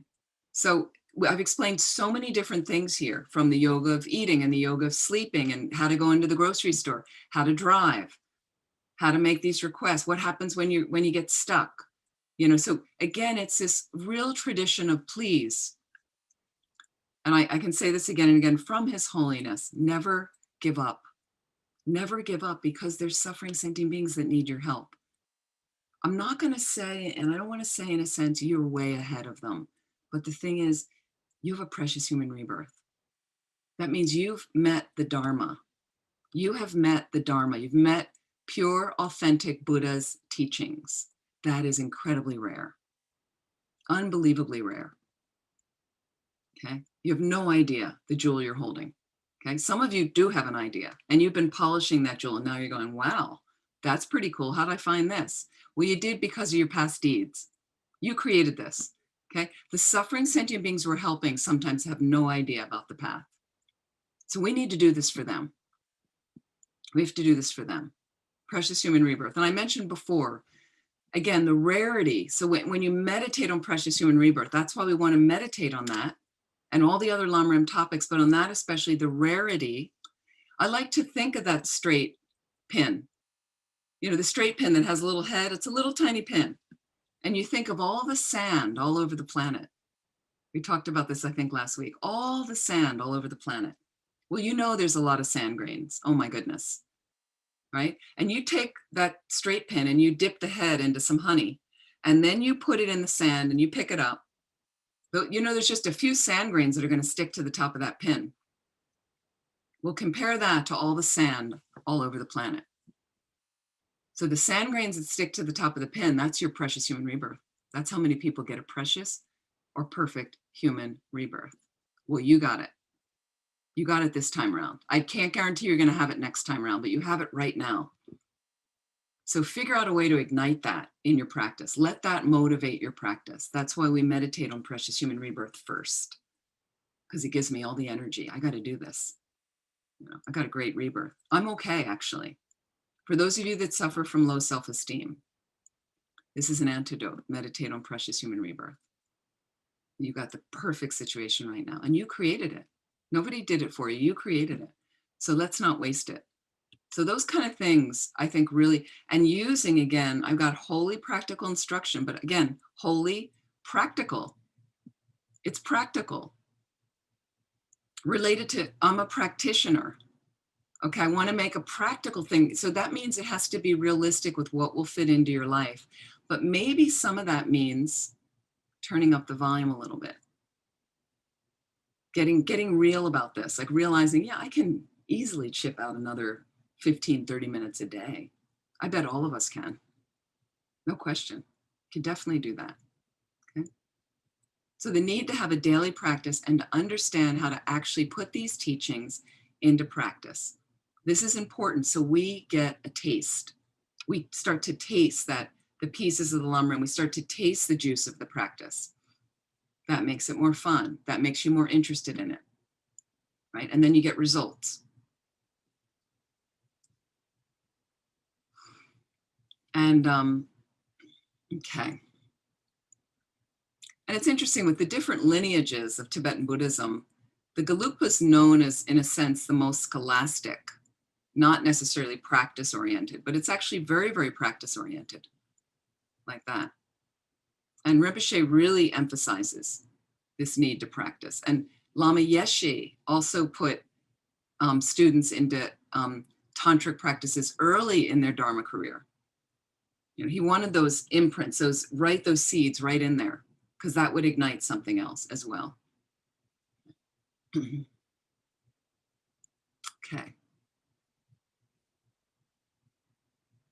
So I've talked about accumulating merit, purification practices, I think we've talked about. And slowly, as you start to progress, look at what is tantric practice for you. What's that about?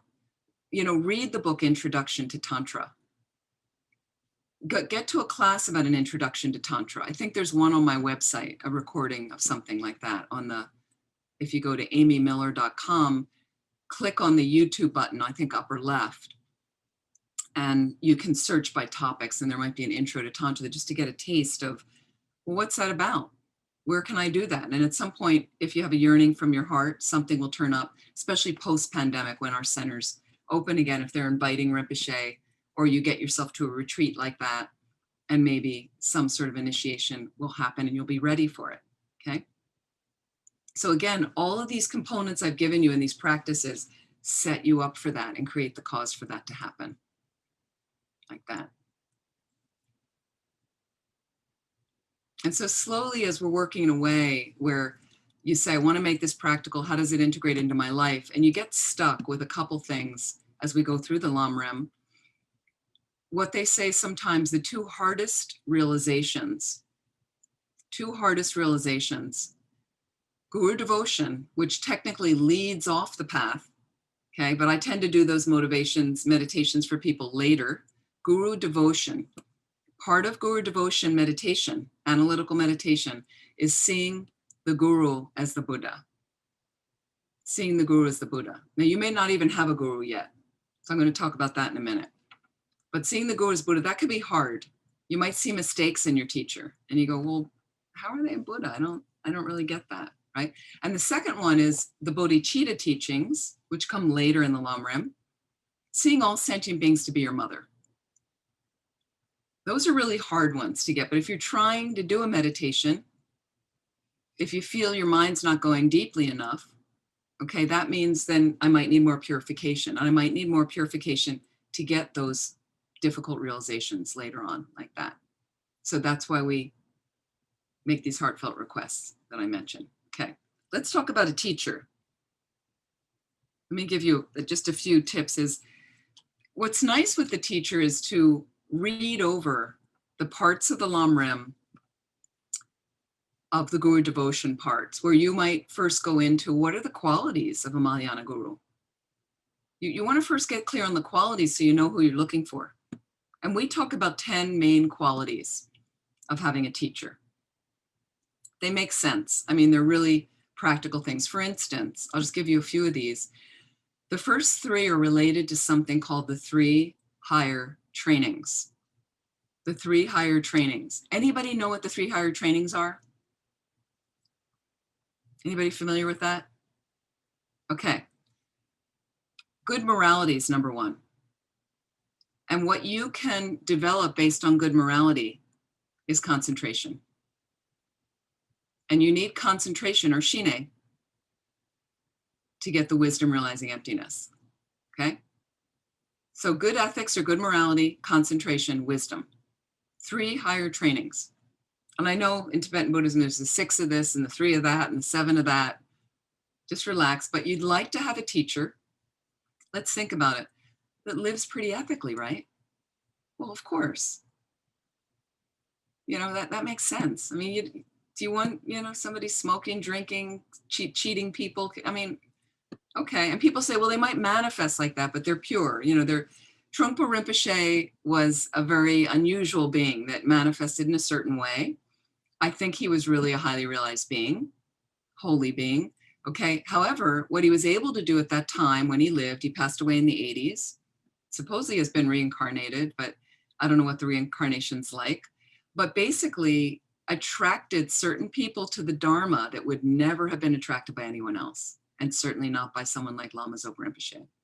So I think he did a great service by the way he was manifesting, you know, as drinking and, you know, and he wasn't a monk. So, you know, having sex with students and things, not, you know, at that point, that wasn't breaking any vows for him and things like that. So again,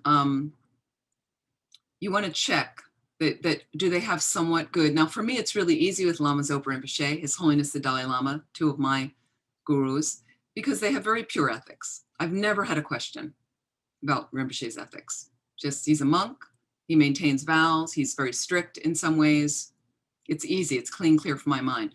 Number 2, do they have a somewhat subdued energy and mind, concentration, which means you're able to develop that concentration, that because your mind is satisfied with what you've got, there's not a lot of jumping around, distraction, you're able to develop meditative stabilization from that, okay? Number 3, they may not have a direct perception of emptiness, but they may have a good intellectual understanding of emptiness. Those are the 3 top things. And obviously they'd have things like they'd know more than you do. Well, that's certainly helpful in a teacher. They teach out of compassion. So they're really happy to teach. They're never tired of answering a question. There's never too many questions. There's no stupid questions as far as I'm concerned. There's no silly questions. If you have a question, good enough, like that. And maybe they do have a direct perception of emptiness. So there's many, so what you want to do is check out those 10 guidelines, those 10 qualities, and you need to check up on teachers. So now in the pandemic, it's challenging. However, the benefit is everybody's online. You can watch anybody online right now, recording, live stream, whatever you want. Check out, you've heard about a certain teacher, please watch a video of them. If you can get to it live, even better. I think more is transmitted when you're watching it live, but you can watch a recording. Then post-pandemic, hopefully there is a post-pandemic, right? Let's say center's open, we're back in front of teachers. You may need to exert some effort and get yourself in front of that teacher live. There's something very different about being in a group retreat with Lama Zopa Rinpoche and some of my other gurus. Live in person in front of the teaching. Something's being transmitted when somebody's highly realized. And I get blasted. I feel like my cells get blasted in front of a teaching, personally in front of Rinpoche, anytime, in front of His Holiness the Dalai Lama, in front of some of my other teachers. So you do need that time and you do need to make effort, which means I might have to fly across the country to go to this particular retreat in North Carolina if it happens next year. I have flown to India, made special efforts to get to some of these teachings, and my teachers and I had to find translators sometimes when they were going to explain a certain thing I needed for a retreat. So again, the more effort you make, the more you get out of it, the more you get back in searching for a teacher. But take your time and look. Don't just jump because everybody's going over the cliff. This is the guy everybody's doing it. Everybody's taking these vows with him or her, whatever. You check up yourself. His Holiness gives you time. Spend 6 years, he says, being a spy on your guru. Check up, seriously, be in the teachings. Check out their disciples. What are their centers like? Do they seem to be walking the talk? You know, there's only a level you'll be able to check up. You know, you're not spending every moment with Lama Zopa Rinpoche, but check, watch, like that. I remember I was so fortunate. I did a 10-day Dharma course, my first course many years ago. I wasn't a Buddhist. I changed all my plans. I was in Asia, decided to accompany Rinpoche and 60 disciples to Tibet on a trip to Tibet. I was there 5 weeks, 3 weeks with Rinpoche in the Lhasa area, okay? It was very hard getting to Tibet, changing all my plans. It was a real difficult endeavor to do. I did it, and for 3 weeks, Rinpoche took us on outings almost every day. We did long pujas with him, long explanation of this shrine room and that shrine room, visiting this temple, that temple. I didn't understand most of it, but I watched him like a hawk. I had done a course with him. He showed up at the end of the course. He taught a little bit. I didn't understand very much of it, right? I had an interview with him for an hour by myself, very fortunate, right? My whatever good karma, and then decided to go along with the group. And I watched him, right? Just checking. He was more amazing to me every moment. Every day was another unfolding of who is this being? I was so intrigued, but I wasn't going to be a Buddhist. I was fine. My life was great. I went back to the States. About a year later, I turned up at a center where he was, and I watched him again. I watched the students. What's this center like? It feels pretty nice here. Beautiful place. People seem pretty friendly. This is really cool. I went around, I checked other teachers that were in the area. I happened to live in an area at the time, San Francisco, where all the centers were thriving. All these teachers, old school, were alive. They were at all these centers. Everybody came through San Francisco. So I went and I got myself to these teachings like that, whatever I could do, taking buses late at night over here, getting a ride to this place, that place, checked it out as much as I could. Really take your time and check out the teacher, okay? And then what you might want to do, if you can you get a private interview with some important questions you have? These are the questions you ask a teacher. Major Dharma practice issues. You want to talk to them about that. Guidance for your Dharma practice. You want to talk to them about major health issues, and you want to talk to them about major life issues. Those are the 3 things. You don't ask them what color car you should buy. Like that. I didn't even ask relationship questions. It's too mundane. Figure it out yourself. But you want to ask those 3 main things. Only ask if you're prepared to follow the advice. Don't waste their time. Don't waste your time. Make sure you can follow the advice. If they give you instruction right there in the meeting, and bring a notebook, take some notes. You can record. Sometimes they let you record. So because you're going to be nervous and you're going to miss stuff, jot down little notes like that. And then what you would do is, if there's something they tell you to do, that they ask you to do, and you don't think you can do it, just say, I don't think I can do that. That's too hard for me. I really like that. If you leave the meeting and later think I can't do it, then write them a note and explain and try to get the note to them that you really have a good motivation. You want to do something, but this is too much based on your lifestyle. But be clear that you can't do it. Can you really not do it? Now, what they do is, for stronger disciples, they're going to ask you to do harder things. It gets you enlightened more quickly if you do them well, if you do it with a good attitude. That's the catch with having a highly realized, genuine, authentic guru. All they want to do is guide you to enlightenment as quickly as possible, and as quickly as possible get you free of your suffering. Slowly, slowly. Let me take a question from Beth before we're out of time. Regarding the root guru, is it possible you'll have somebody who is no longer alive, and is it okay to say who I feel that is for clarity? Is that like something you shouldn't say? or can I? I think generally it's your own private situation, but you can share that with other people. What you don't share with other people is if your guru has given you your tantric yidam or Oh, meditation. yeah, no, none of that. That's It's- private. And the only Okay. people you share that with is if you've got Vajra sisters and brothers that are in tantric empowerments with you or in tantric group retreats where you're asking for advice, and then you can share a little bit what practices you do privately.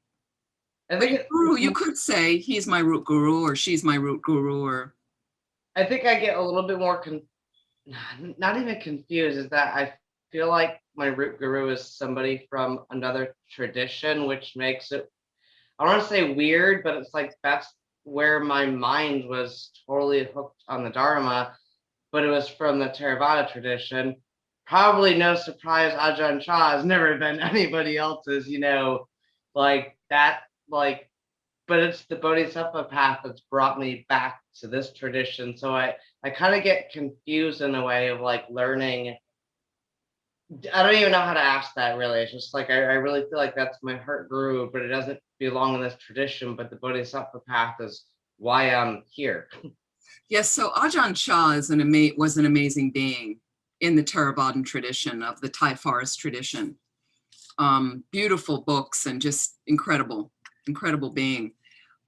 This is a reason we don't mix traditions too often, if it's possible, but we all have different karma.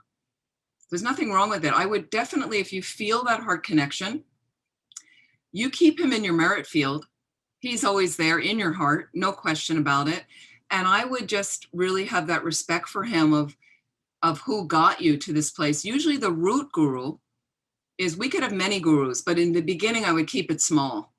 Don't take too many teachers, you'll get confused, and don't start mixing lineages. It can be really confusing. But what the root guru is the one who usually turns your mind to the Dharma, but also could be, like for me, my root guru is not the first guru I ever took a teaching from.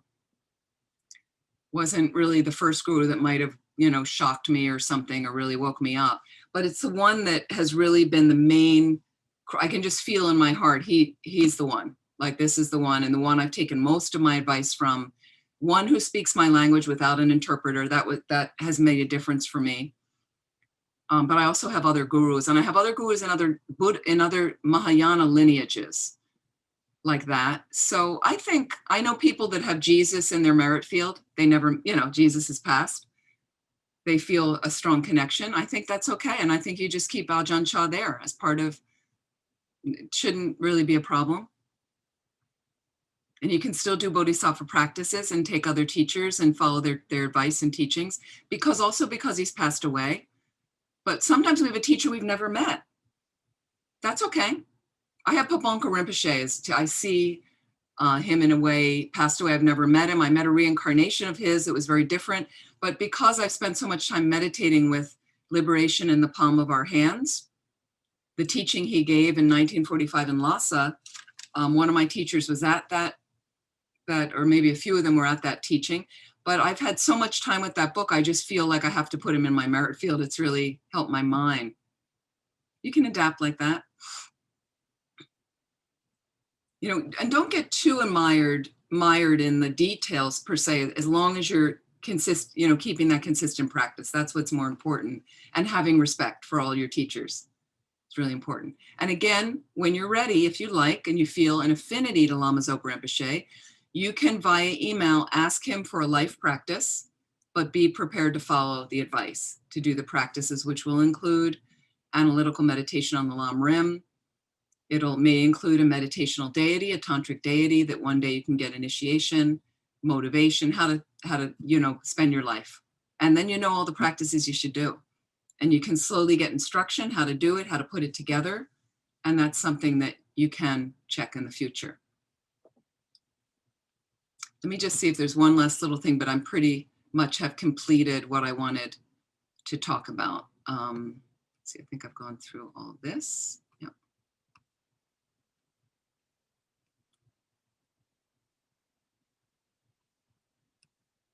Just check if there's, yeah.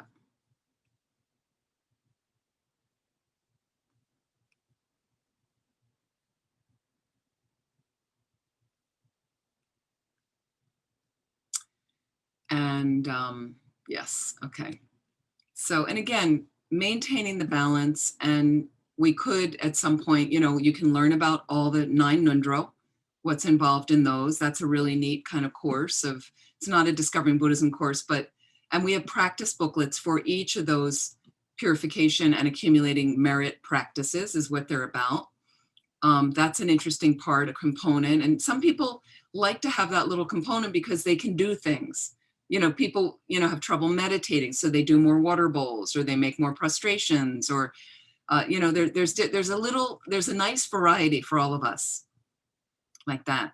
Any last things for anybody? And any last, what I'd like to do is a checkout, please.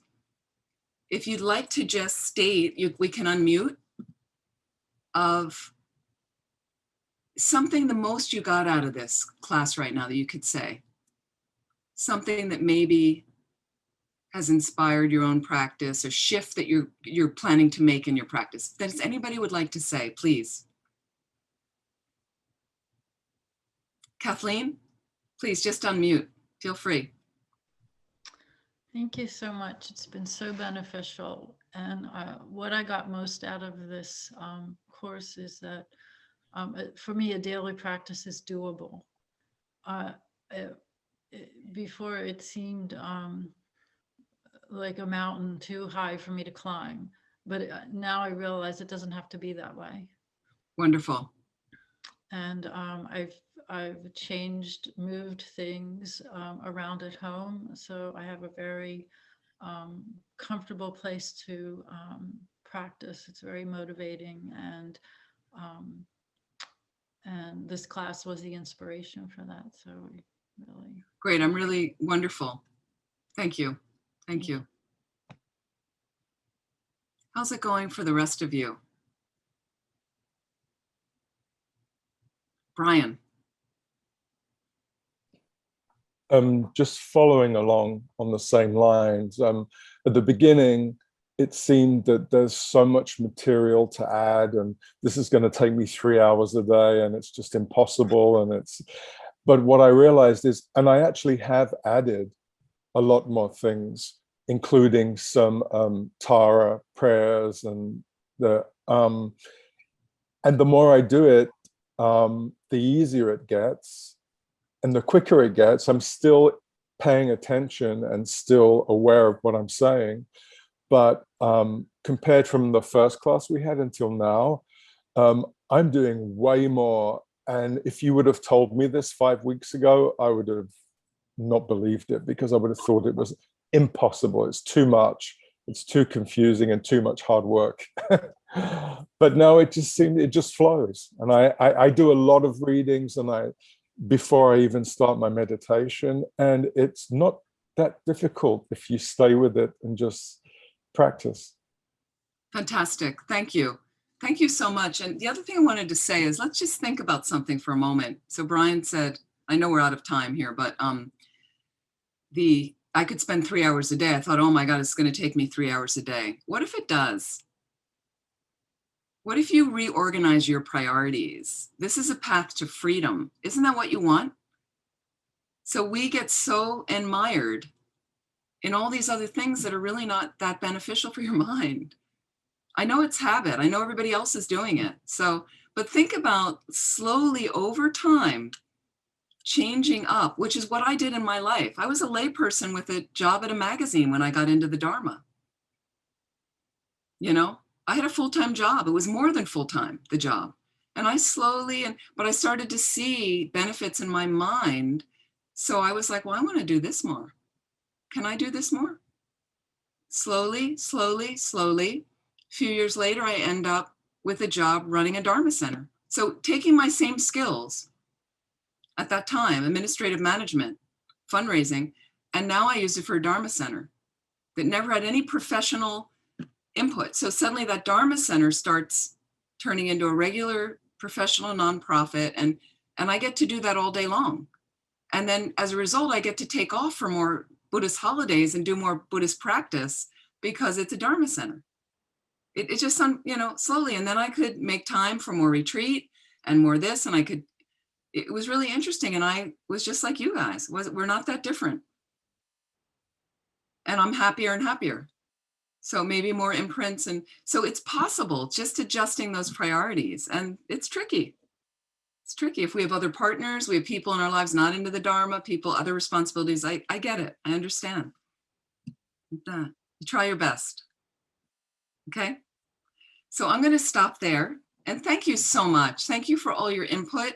I really want to thank all of you for your practices, because it was very impressive how we started. I'm really impressed with all of you. You're on your way, you're doing it. Some of you have been doing it for some years. Thank you so much. Some of you are newer to doing it. Thank you so much. It's fantastic.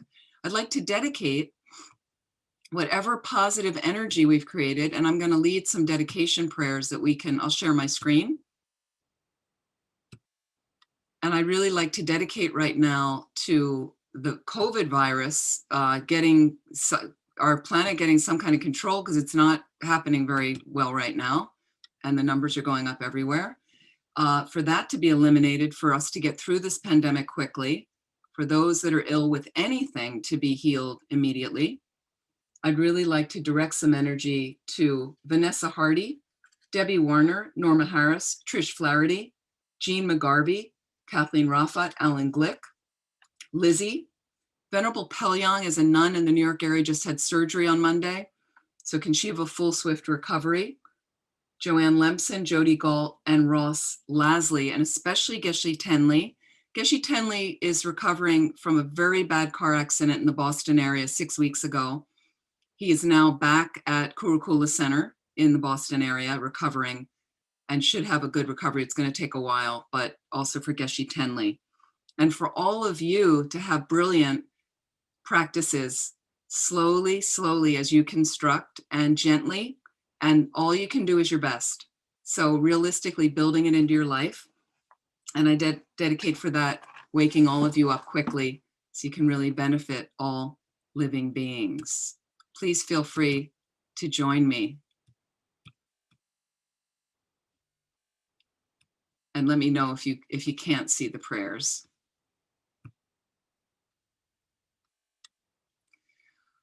O Janju Senjo Rinpoche Mage Panam Ge Gyurchig Ke Panyam Pame Bayi Gone Gondu Bewarsho. However many sick sentient beings there are, may they quickly be freed from all sicknesses. May all the sicknesses without exception of transmigratory beings never occur again. In all my lives, never separated from perfect gurus, may I enjoy the magnificent Dharma. By completing the qualities of the grounds and paths, may I quickly attain the state of Vajradhara. I'd like to go to this prayer on emptiness. Rinpoche says one of the most important dedication prayers. Due to all the past, present, and future merits collected by me, the numberless Buddhas and numberless sentient beings, which are completely empty of existing from their own side, may I, who am completely empty of existing from my own side, achieve the state of full enlightenment, which is completely empty of existing from its own side, and lead all sentient beings who are completely empty of existing from their own side to that state, which is completely empty of existing from its own side, by myself alone, who am completely empty of existing from my own side. And this is a condensed version of the King of Prayers. I fully dedicate all these virtues to be able to train, just like the hero Manjushri, who knows reality, and just like Samantabhadra as well. And for the long lives of our precious teachers, for His Holiness the Dalai Lama, the wish-granting, wish-fulfilling jewel, source of every single benefit and happiness in this world, to the incomparably kind Tenzin Gyatso, I beseech, may all your holy wishes be spontaneously fulfilled. For Lama Zopa Rinpoche, you who uphold the subduer's moral way, who serve as the bountiful bearer of all, sustaining, preserving, and spreading Manjunath's victorious doctrine, who masterfully accomplish magnificent prayers honoring the three sublime ones, Savior of myself and others, your disciples, please, please live long.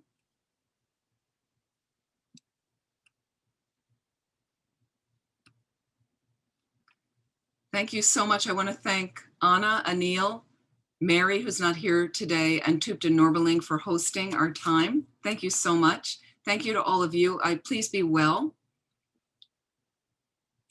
And I hope that we meet again at future teachings. I did start a Death and Rebirth module, module 5, that started last night. You can jump in, hosted by Land of Medicine Buddha. It's Tuesday nights. And I think for your time, are you an hour off of California time in New Mexico?